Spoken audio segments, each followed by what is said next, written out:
C'est assez étonnant, Jésus institue le baptême en se faisant baptiser lui-même.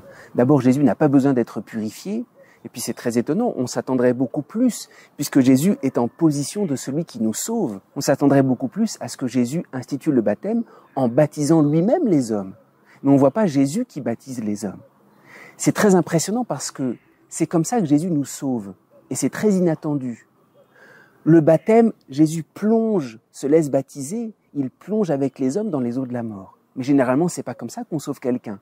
Quand quelqu'un est malade, quand quelqu'un est dans des difficultés, quand quelqu'un est proche de la mort, on va pas plonger dans les difficultés avec lui de telle sorte qu'on va se laisser submerger avec lui. On sauve personne. Un médecin qui verrait un malade et qui dit, bon, puisqu'il est malade, je vais prendre la même maladie sur moi, les mêmes difficultés jusqu'à la mort. Mais dans ce cas-là, ça fait un mort de plus. Il se met à côté du malade, mais il sauve personne.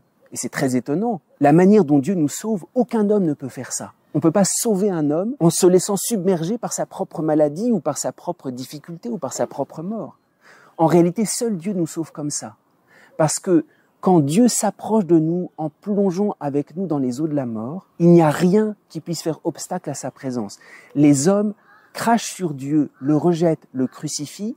Dieu continue à les attirer à lui. Cette manière qu'a Jésus de se faire baptiser, c'est la manière propre qu'a Dieu de venir chercher l'homme pour le sauver. Aucun homme ne peut faire ça.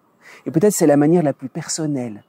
Si on sauve juste une maladie, alors il faut qu'on soit un médecin, on rentre surtout pas dans les difficultés. Au contraire, on se tient un peu à distance pour pouvoir mieux le sauver, mais on plonge pas avec lui dans la mort. Par contre, Dieu vient sauver des personnes. Il vient nous faire comprendre, tu es tellement précieux que je vais vivre avec toi, je vais te rejoindre. Alors, cette manière qu'a Jésus d'instituer le baptême en se faisant lui-même baptiser, nous dit déjà le mystère de la passion, nous dit la manière dont Dieu nous sauve, en acceptant, en venant nous chercher là où nous sommes, parce qu'il veut nous faire comprendre, le plus important, c'est ta propre personne. Alors tout ce que tu vis, je veux le vivre avec toi et te rechercher jusque-là.